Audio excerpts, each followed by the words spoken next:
Good morning and welcome to the Morning Spotlight podcast. I'm your host, Mike Ham, coming to you as always from the Spotlight Studios in Morristown, New Jersey. This is our first Thursday episode in a while. We really haven't been doing Thursday episodes, but we've been working on this episode, I think, for like the last couple of weeks, me and Susan, trying to figure out when to schedule this, when to get it up, for you guys to hear like the project that she's working on. Really excited for that. So today our guest is Susan Fiorentino. Susan, welcome. Hi, thank you for having me. Absolutely. So I think what would be best for everybody listening, because I mean, I know you virtually over the last, several months, never met in person, but we're both a part of the Tunnel to Towers Foundation. But I think it would be good for people to just kind of get to know you as a person first, like, what you do, where you work, a little bit about you, where you live, all that kind of stuff. Awesome. So my name is Susan Fiorentino. I'm from Staten Island, New York.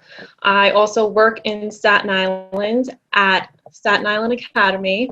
I am the assistant to the head of school there. I also work in the development office. It's an amazing school. I love my job. I'm also a big volunteer in the Staten Island community and heavily involved, as Mike said, with the Tunnel to Towers Foundation. My father was 9/11 first responder, so that's what made me want to get involved with them. And, through the events, I was like, there has to be more, I want to get more involved. And luckily there were other people who wanted to, and the Young Professionals Network kind of formed, and I serve as co-chair of the First Responder Committee. Awesome. So tell us what the First Responder Committee is.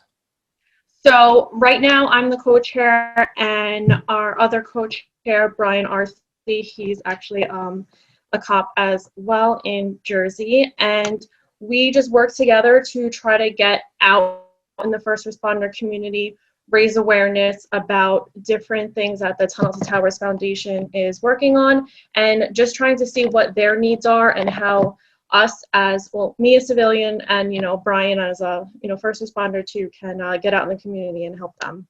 Right. So was it your dad that, being a former NYPD detective, was that how you got involved with the Tunnel to Towers Foundation? Yeah, so he was at 9/11. Right. He retired out of One Police Plaza, and I just wanted to try to find a way to give back to others because, my dad, he survived that day. I was very grateful that he was able to be there through milestones for me growing up, and I wanted to try to find a way to give back to the community. Awesome. So what are some events that the foundation does? I know I'm putting you on the spot to speak to the foundation now, but because I just joined back in February, I guess. Yes, so I haven't actually done an in-person event. I did a virtual event, some happy hours and the virtual race that we did for the Heroes, the COVID-19 Heroes Fund. But take us through like what your experience has been like working with the foundation. Okay, so my first event with the foundation, I participated in their annual 5K. It's always held the last Sunday in September. And I will be honest, I was nervous the first event that I had because it's, of course, an emotional day, just being back there and running the route that Steven Siller, did that day, knowing that on September 11th, he did make the ultimate sacrifice. So I just remember being, so taken aback by the community and how many people were there in support of Steven's story and the foundation and their mission. So for a few years, I just participated in the run, just did some fundraising with my family. And then last year, I actually participated in the first time in their tower climb, which is held at Freedom Tower. Sorry, just forgot the name of it. And it's okay. It's 104 flights that you run, walk up. Again, didn't know what to expect. I have a trainer. I trained with her for almost a year, but no amount of training could really prepare you for that day. Again, didn't know what to expect, but for those who made the ultimate sacrifice, and it was just kind of like therapeutic for me as well, just to be there around other people who have that first responder connection, kind of brought it like full circle for me too, to physically be there, and like every step, is significant. There were actually veterans who were recipients of homes that the foundation provided, mortgage-free homes for. So anytime in the back of my mind where I was like, I need to stop, I need a break, I would see one of these veterans passing by me, and I was like, they are doing amazing. They don't have to be here, and they're, still fundraising and participating. So that kind of drove me to finish the climb. Unfortunately, with everything going on right now, both those events were canceled, but, hoping, next year is the 20th anniversary of September 11th, that things will pick up again. And I look forward to participating in their next couple events. Yeah, definitely. All right. So let's talk about the reason why you're actually here. So you're putting together a book, right? Yeah. So tell us what the book is. So just to give some backstory on the book and how I came about this idea. Growing up, I had an aunt. She was like the cool aunt in the family. She lived on a boat for 5 years, and she just made an impact on like every person that she met. She was an author. She published a book, and then she had 2 books self-published. She passed away when I was a junior in college from breast cancer. She had almost a 10-year battle with it before she passed, and I always wanted to do something in her honor and keep her legacy going. After college, I freelanced for a bit. She had always encouraged me to pursue writing, and her spirit kind of kept me driven and motivated to do that type of work. And in the back of my mind, I was like, one day I'm going to put a book together in her honor. But I was also like, what do I know enough about to put a book together for? So actually during the pandemic and quarantine, obviously we all have a lot of time to think and reflect about things. And I'm turning 30 next month, so that even brought even more, Nice. self-reflection. I turned 30 a couple months ago, so happy belated. happy future. Thank you. So, just a lot of time for self-reflection, and my dad does have like 9/11 health-related problems. So during the height and the start of COVID, I wasn't able to see him. So that kind of just brought up like a lot of feelings and like things I thought were like in the back of my mind more to the surface. And I was like, every day, since September 11th, 2001, my life has changed because of that day in ways that I obviously know did, and then things that I just never thought were the reason why I did certain things or why I was involved with certain things. So I wanted to write my story down from, September 11th, 2001 to, today. Right. And, being part of the foundation, I was able to connect, with other first responders and, other children who went through similar experiences as me. And I wanted just, the public to, we have to make sure that we never forget that day, and writing these stories down is, so important. So I am publishing a book, my story, along with other children of 9/11 first responders. And I will be self-publishing the book. Currently fundraising to do that. And then my goal is to have everything completed, printed by the summer. And I was selling the books and making a donation to the Tunnel to Towers Foundation. My goal is to have that completed by, September of next year, so that I can make the donation in honor of the 20th anniversary of September 11th. Right. So how many stories so far do you have? So far, I'm up to about 60 people that reached out to me that were interested. I had an article that a friend helped me put together on SI Live. This whole time too, I was, am I the only one that wants to share my story? Is this going to be something of interest to anyone else? And once that article was published, I had, 60 emails over the next couple of days of people reaching out. So right now I'm just connecting with everyone who had reached out, giving, the same background I just, talked about, and just making sure it's something they're so comfortable sharing, and, the support and feedback has been great. You've been a great, support and advocate for this project. So I'm so thankful for you and the foundation and just everyone that's been helping me make this dream a reality. Yeah.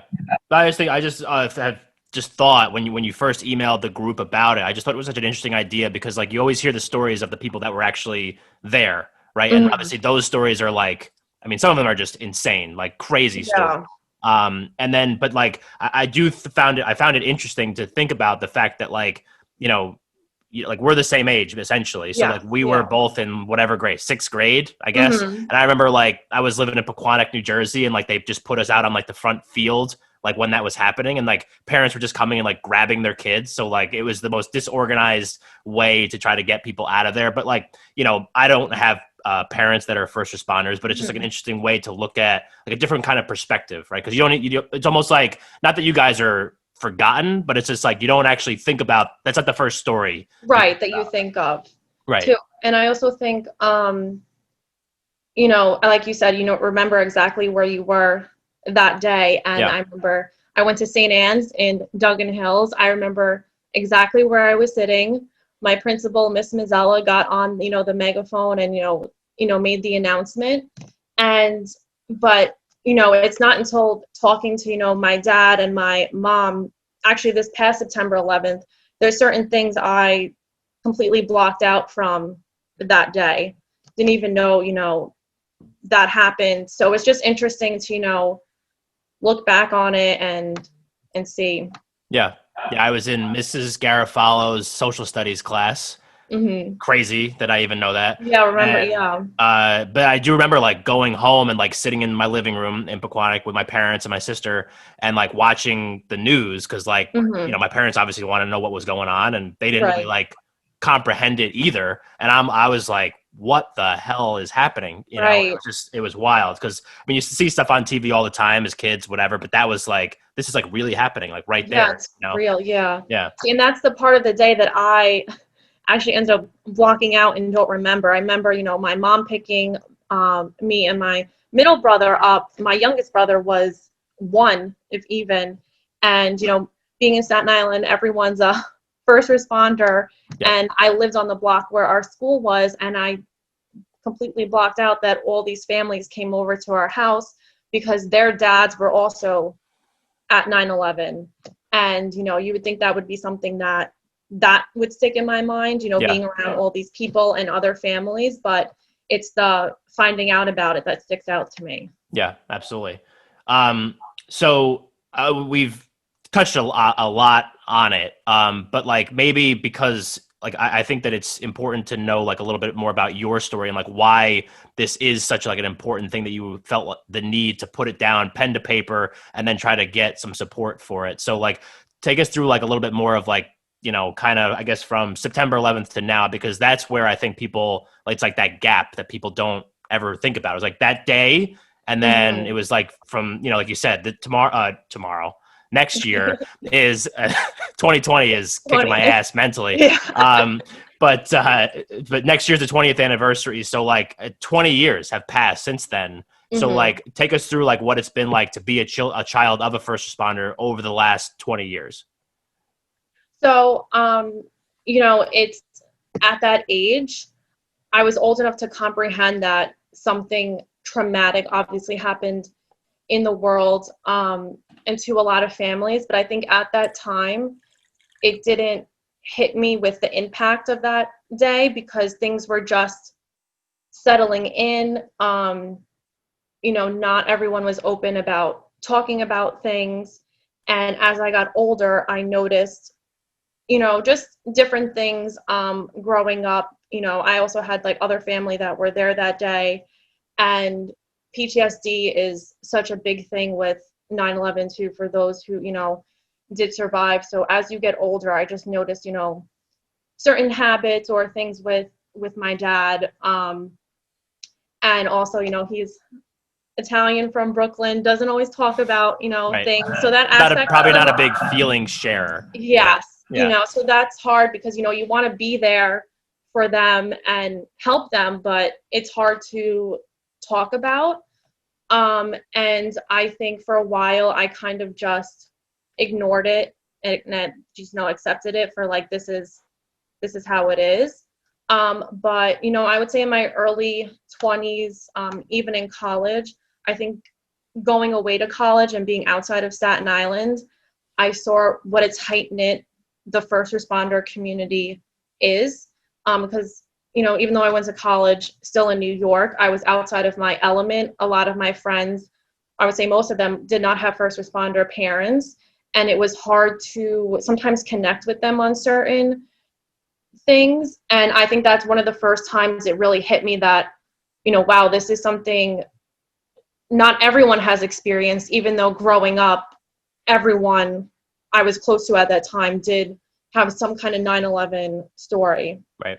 So I think that the time with, COVID and not being able to see, my dad for 4 months, that kind of just brought up those feelings of when my dad, right after September 11th wasn't home, and I was just like confused of, is he okay? Even though, the day had passed and everything.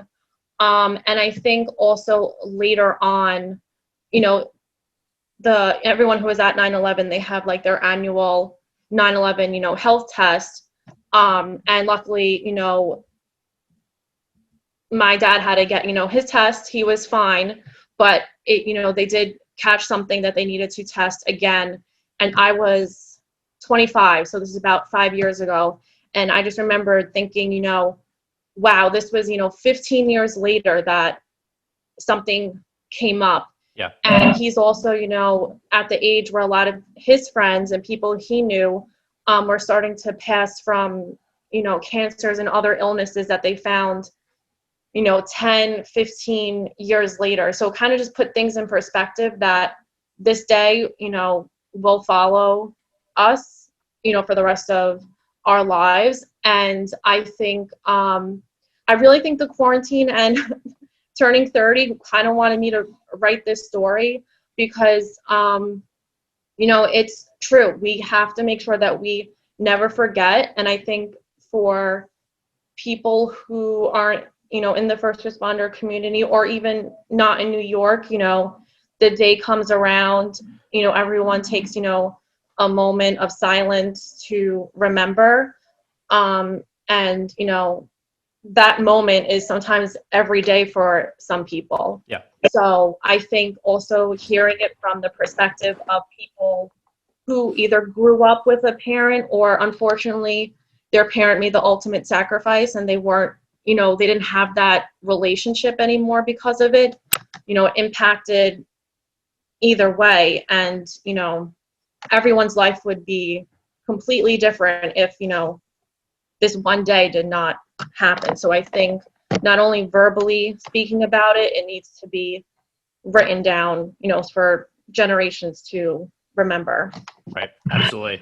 So, okay. So I just quick sidebar, because when you sent me that email with some of like the questions that we wanted to talk about and some of the links of some of the news programs and articles and stuff that have been written and then done on you and this project, like the video clip that I watched had like Yes. the picture of your dad, like at ground zero, like during all that happening. I literally Yes. got the chills. Like I was like, that's like insane that they like found like a picture and he's there and they were able to put it. It was wild. I just needed to share that part.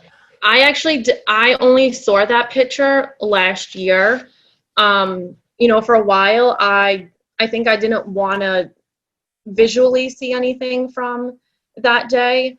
But my father also at the time was working in One Police Plaza. He was a detective there. So where he was and who he was with, they, a lot of pictures were taken that day. And I remember when my dad first sent me that picture, because I was asking for, pictures in uniform of him. I wasn't expecting this one. And it was just, you could see it in their eyes. Yeah.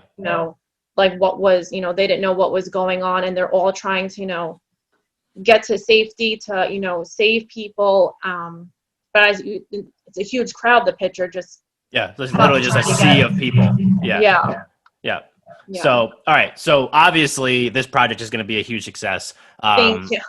So I want to know, we've danced around it. We talked about it a little bit. Like, what do you hope comes of this project once it's, published and once it's out there for people to actually buy and read and get, to know get to know you and the people that share their stories. So what do you hope comes out of this?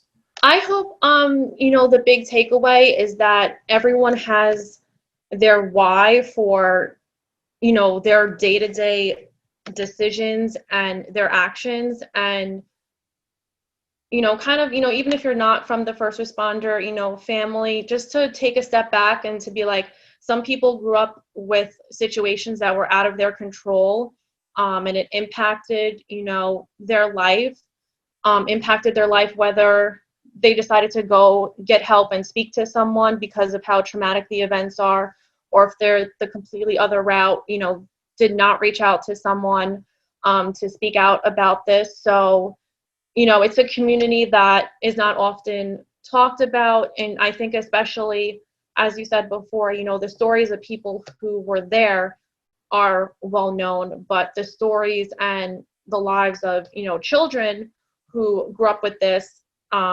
it's not always something that's thought about. And I was amazed too that I had people who reach out to me who, weren't even born on September 11th yet. And, they still had, difficulty with relationships, or, unfortunately their father made the ultimate sacrifice before they were born. Yep. So it kind of like took that away from them even before, they were alive. So I'm just hoping that people see and take a step back, especially with this year, that we all can have like a human connection and shared stories. Absolutely. So, okay. So, we got people listening. What are ways that they can get involved with this project? So, I'm currently doing a GoFundMe page to help raise money to cover the cost of self-publishing. And I specifically wanted to self-publish because I want to make sure, all the money raised from the book sales goes back to the Tunnel to Towers Foundation. So in doing that, it is an expense, but it's something I think worth putting into because, the foundation would benefit more from that.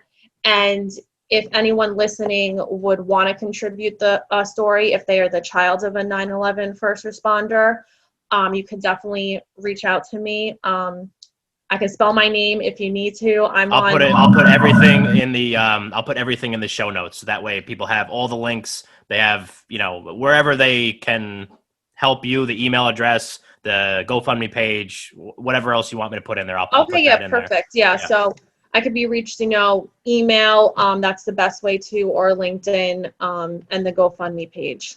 Awesome. So then once the book is actually published, this is just because I'm curious, where could they buy it? Do you know that yet? So I will be selling it on my own. I'm going to have some type of website or something set up that people could purchase it. I'll be mailing it out, and I hope that, people outside of New York have the opportunity to, purchase or listen to this.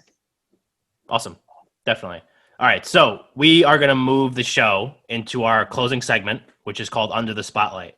So we talked about this before, so hopefully you're prepared.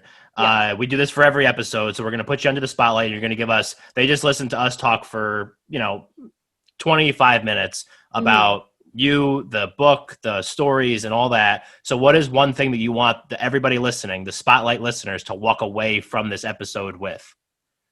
So I would say, 2020 was a crazy year. And, as much chaos as it brought to people, it also provided opportunity for, self-reflection and self-development. And if you're someone who experienced something like this, go after whatever goals that you had. Because, me, this was an idea that's been floating around for, I don't know, since I was 21. And it kind of took this pandemic to have the courage to be so vocal and vulnerable about this day. And it's okay to be vulnerable in your life and speak to others, because you never know who you're going to connect with and make an impact on.